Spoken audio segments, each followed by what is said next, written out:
Terima kasih Anda masih di Liputan Metropolis dan kita memasuki segmen jelang pemilu. Pemirsa, Partai Keadilan Sejahtera PKS menargetkan raih 4 kursi di Dewan Perwakilan Rakyat Daerah DPRD Kota Palembang pada pemilihan umum pemilu legislatif 2024.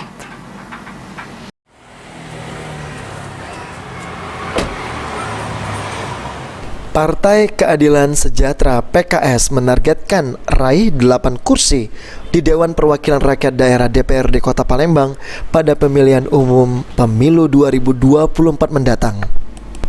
Menurut Ketua DPD PKS Kota Palembang Baharudin, bahwa target bisa 7 atau 8 kursi di pemilu 2024 mendatang, Baharudin optimis target 8 kursi tersebut bisa diraih.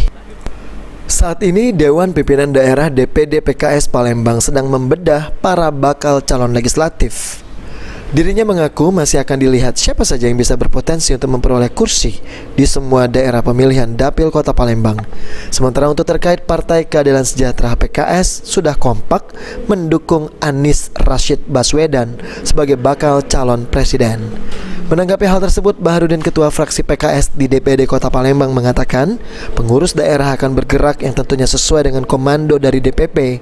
Secara resmi nanti akan dideklarasikan pada Rapat Kerja Nasional Rakernas PKS pada 24 Februari 2024 mendatang. Agenda itu juga akan membicarakan soal pemenangan pemilu.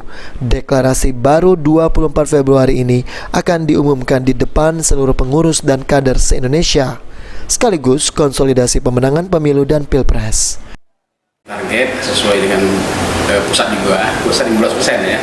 Nah, kita juga mungkin mengikuti pusat atau lebih. Kali 15% tentu setara dengan 7 kursi sampai 8 kursi.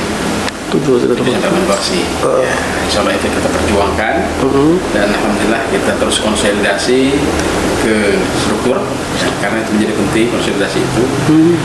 Kalau kita ingin menghidupkan mesin partai politik, ya artinya kita harus konsolidasi ke internal, kader, karena memang partai PKS kan partai kader.